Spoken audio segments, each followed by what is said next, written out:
Forgiveness undoes the idea of conflicting interests based on the principle of a single interest. If you lose, I lose, because we are one. If I win, you win, because we are one. Winning and losing have nothing to do with the world of bodies, where true equality is impossible, but only with the mind's decision. We see Jesus laying the groundwork here for his discussion of forgiveness, for we hear intimations of the theme that will be more fully developed in subsequent movements of our symphony. These early statements focus on the reflection of oneness we are asked to be, not seeing another's interests as apart from ours, which corrects the insane belief that we can return home without taking everyone with us. Whenever you deny a blessing to a brother, you will feel deprived, because denial is as total as love.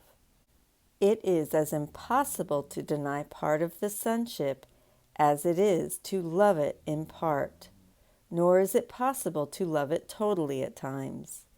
You cannot be totally committed sometimes. We try to deprive others of a blessing and justify it by whatever reasons we can imagine. But in truth, we are deprived because we believe in scarcity, having separated from the wholeness of God and His creation. If through judgment and attack we exclude anyone from the sonship, we have excluded everyone, because the sonship is one, and if we love only certain parts of the sonship, we have attacked all of it. Forgiveness corrects such exclusion by teaching us the all-inclusive nature of love, and over time we learn what it means to be totally committed all the time, reflecting the total commitment of God to His Son. Denial has no power in itself, but you can give it the power of your mind, whose power is without limit. If you use it to deny reality, reality is gone for you. This is another statement of the atonement principle. The power of the mind is such that while we can believe we killed reality and made a world of unreality to take its place, reality can never truly be gone. It remains forever unaffected by the insane thoughts of those who believe they destroyed it. Reality cannot be partially appreciated. That is why denying any part of it means you have lost the awareness of all of it. We are all part of reality, and in these early chapters, Jesus helps us to understand that when we hold grievances against others and focus on their faults, we but attack ourselves. The Son of God is perfectly one and perfectly whole.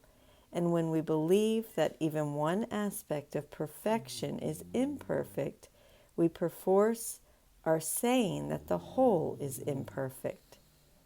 Yet the whole cannot exist without its parts, and while we may be cognizant of our resistance, our minds need to be trained to see that in the end, every attack thought, expressed or unexpressed, is directed at ourselves. These thoughts are but magical attempts to blame another for our misery. When a brother acts insanely, he is offering you an opportunity to bless him. Chapter 8 has a section entitled The Holy Encounter, which states that any time we meet anyone, it is a holy encounter. However, holiness has nothing to do with externals. There is nothing holy or unholy about bodies, their relationships, nor their behavior. Our encounters are holy because they offer us the opportunity to recognize the projections of guilt we have placed upon each other. Were it not for the presence of people in our lives, we would never be able to gain access to the mind's decision for guilt. The opportunity to do this is the blessing we offer and receive from our brothers. His need is yours. You need the blessing you can offer Him. There is no way for you to have it except by giving it. This is the law of God, and it has no exceptions.